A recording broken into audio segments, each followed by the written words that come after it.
Interval టైంలో కూడా fruits ఇస్తాం. అదైన తర్వాత మధ్యాహ్నానికి ఒకప్పుడు ఒక కర్రీ ఉండేది, ఇప్పుడు 2 కర్రీలు ఇస్తాం.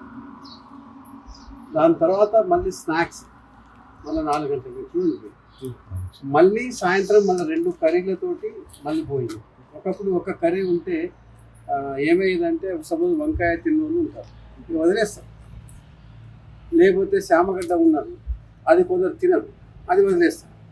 అలా కాకుండా 2 కర్రీలు వెజిటేబుల్ పెట్టారు. ఇది కాకుండా ఎవ్రీ బుధవారం అండ్ ఎవ్రీ సండే అట్లా మటన్ అండ్ చికెన్ 2 పెట్టడం జరిగింది. అదేవిధంగా ఎగ్స్ కూడా ఏర్పాటు చేయడం జరిగింది. సో పోషకాహారం ఏ విధంగా చిన్నపిల్లల్లో ఉండాలి, సమతుల్యంగా ఉండాలి అనే ఉద్దేశంతో కొత్త డైట్ మెనూని ప్రభుత్వ ఆదేశానుసారం ఇంప్లిమెంట్ చేస్తున్నాం. అన్ని హాస్టల్స్, ఆశ్రమ స్కూల్స్, 322 గిరిజన విద్యాలయాలు మరియు 163 గురుకులాలు, వీటన్నిటిలో మనం వీటిని ఇంప్లిమెంట్ చేస్తూ ఉన్నాం రాష్ట్రం మొత్తంలో. అదే కాకుండా ప్రతి ఎప్పటికప్పుడు తనిఖీల కోసం రాష్ట్ర స్థాయి నుంచి కూడా స్పెషల్ ఆఫీసర్స్ని ఏర్పాటు చేయడం జరిగింది. సో ఇక్కడ మంచి చదువు చెప్తున్నారు లేదా, అదేవిధంగా క్లాసెస్ నడుస్తున్నాయి లేదా, ఏదైనా గ్యాప్ ఉందా లేదా, అవన్నీ ఎప్పటికప్పుడు తనిఖీలు కూడా చేస్తూ ఉన్నాం. సో ఈరోజు నేను ఇక్కడ degree college, Devarakonda degree college చూసాము. వాళ్ళతో భోజనం కూడా చేయడం జరిగింది. చాలా బ్రహ్మాండంగా ఉంది అండ్ బాగానే నడుస్తూ ఉంది. But at the same time ఇప్పుడు కొన్ని చిన్న సమస్యలు ఉండే కానీ అదర్వైజ్ పెద్దగా ఏం లేదు. అందులో మెనూ మీద మాత్రం చాలా సంతృప్తి పడటం జరిగింది. అండ్ ఇక్కడ కూడా ఇప్పుడు హాస్టల్ చూసాము. సో ఇప్పుడు ఈ చిన్న గ్యాప్స్ ఏదైతే ఉన్నాయో, ఇది గ్యాప్ ఉంది. ఇప్పుడు ఎప్పుడో బిల్డింగ్ కట్టారు, ఆ ముందు ఫస్ట్ ఫ్లోర్ కట్టారు, దానికి వదిలేసారు. అది ఆ రోజు అవసరం లేక చేశారు. కానీ ఇంటిగ్రేటెడ్ హాస్టల్ వచ్చిన తర్వాత ఇప్పుడు దాని అవసరం ఉంది కాబట్టి ఇప్పుడు చూడటం జరిగింది. సో ప్రభుత్వానికి ప్రతిపాదన పంపించి శాంక్షన్ చేసే ప్రక్రియ ఈ త్వరలో చేస్తారు. సో ఈ విధంగా ఎప్పుడైతే మనం అధికారులు విజిట్ చేస్తారో, ప్రజాప్రతినిధులు విజిట్ చేస్తారో, అప్పుడు మన గ్యాప్స్ ఐడెంటిఫై అవుతాయి. ఆ గ్యాప్స్ని మనం ఈ ఎవ్రీ ఇయర్లో ఆర్థిక సంవత్సరంలో వాటిని తీర్చుకోవడానికి అవకాశం ఉంటుంది.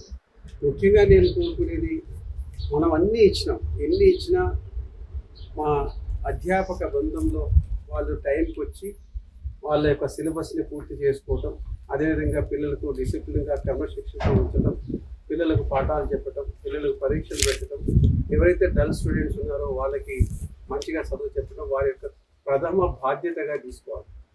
ఆ విధంగా బాధ్యత తీసుకున్నప్పుడే మనం ఏదైతే పిల్లల యొక్క తల్లిదండ్రులు కానీ ప్రభుత్వం ఆశించిన లక్ష్యం నెరవేరడానికి అవకాశం. అన్నీ చేసిన తర్వాత మా వర్కర్స్ ఉంటారు, భోజనం వండే వర్కర్స్ ఉంటారు. మన ఇంట్లో ఒక ఫంక్షన్ చేస్తాం, ఒక మ్యారేజ్, అమ్మాయి పెళ్ళిలో లేదా అబ్బాయి పెళ్ళిలో లేదా కూడా చేస్తాం. ఆయన అన్నీ తీసుకొస్తారు, అన్ని సామాన్లు అన్నీ తీసుకొచ్చి ఆ వంట మనిషికి ఇస్తారు. ఆ వంట మనిషి ఉప్పు తక్కువ చేయటమో లేదా ఉప్పు ఎక్కువ చేయటమో, సరిగా వండకపోవటమో చేయటం వలన బదనాం ఎవరికి వస్తుంది? ఆ ఓనర్కి వస్తుంది.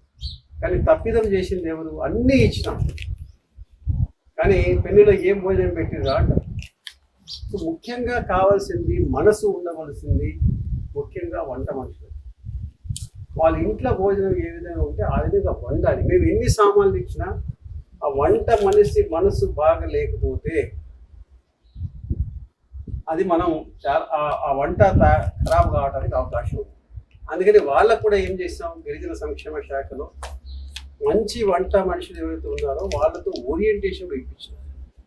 అంటే కొన్ని స్కూల్స్ నుంచి తీసుకొచ్చి, కొన్ని హాస్టల్ తీసుకొచ్చి మంచి వంట మనుషులతోటి వాళ్ళకు శిక్షణ ఇప్పించి మంచి భోజనం వండండి, మంచి ఉడకబెట్టండి, ఏవైతే మనం పదార్థాలు మన ఇంట్లో ఎట్లా తయారు చేస్తామో ఆ విధంగా తయారు చేయండి, ఏది తక్కువ ఉన్నా మీరు అడగండి అని చెప్పటం లేదు. ఇదే కాకుండా ఇప్పుడు మీరు ఇంటిగ్రేటెడ్ హాస్టల్లో చూస్తున్నారు, ఆ కిచెన్ ఎంత బాగా స్టోరేజ్ ఐటమ్స్ ఉన్నాయి. పాత రోజుల్లో ఎక్కడంటే బయట ఆ స్టోరేజ్ ఐటమ్స్ కానీ, నీట్నెస్ కానీ ఆ విధంగా పరిశుభ్రతగా ఉంటే ఖచ్చితంగా భోజనం కూడా పరిశుభ్రంగా ఉంటుంది, పిల్లలకు కూడా ఎలాంటి వ్యాధులు రాకుండా ఉంటుంది. అదే కాకుండా సిక్ ఎవరైనా జబ్బులు పడితే వాటి కోసం ప్రత్యేక యాప్ ఒకటి తయారు చేస్తుంది. గిరిజన గురుకులాల్లో యాప్ రెడీగా ఇంప్లిమెంట్ అవుతా ఉంది. ఈరోజు ఈ స్కూల్లో ఎంతమంది పిల్లలు వైద్యపరంగా జ్వరం కానీ లేకపోతే విరోచనాలు కానీ వాంతులు కానీ ఇంకేమైనా జబ్బులు ఉన్నాయా అండ్ ప్రతి స్కూల్లో, ప్రతి ఆశ్రమ స్కూల్లో, ప్రతి హాస్టల్లో, ప్రతి గురుకులంలో ఒక ఏఎన్ఎం ఏర్పాటు చేసి ఒక సిక్ రూమ్ ఏర్పాటు చేసి వారికి ఎలాంటి ఇబ్బంది లేకుండా ఎప్పటికప్పుడు ఫస్ట్ ఎయిడ్ ఇచ్చే విధంగా, లేకపోతే వాళ్ళ చేత కాకపోతే ప్రైమరీ హెల్త్ సెంటర్ కానీ సిహెచ్సి కానీ పోయే విధంగా అన్ని చర్యలు తీసుకున్నారు. అయినా కానీ కొందరు నిర్లక్ష్యత వహిస్తున్నారు. వాళ్ళకి మాత్రం వదలం.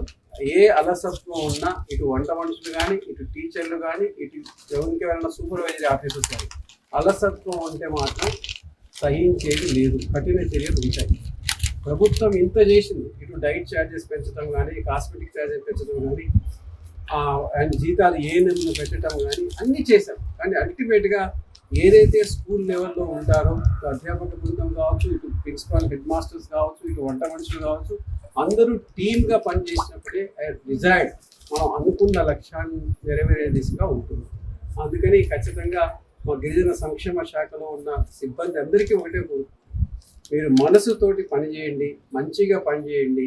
పిల్లలకి మీరు సేవ చేసే భాగ్యం వచ్చింది కాబట్టి మరి మీరు ఖచ్చితంగా మంచి పని చేస్తారని, మంచి సేవలు అందిస్తారని వారికి మీ ద్వారా నేను కోరుకుంటూ మరి ఎక్కడ అలసత్వం మంచిదో సహించేది లేదు. లేటెస్ట్ న్యూస్ తెలుగు మరియు ఇంగ్లీష్ అప్డేట్స్ కోసం ఇప్పుడే క్యూ న్యూస్ అఫీషియల్ యాప్ ని ప్లే స్టోర్ నుండి డౌన్లోడ్ చేసుకోండి. సరికొత్త సమాచారాల కోసం క్యూ న్యూస్ వెబ్సైట్ ని ఫాలో అవ్వండి. ఛానల్లో ప్రాంతీయ, జాతీయ, అంతర్జాతీయ వార్తలు వీక్షించండి.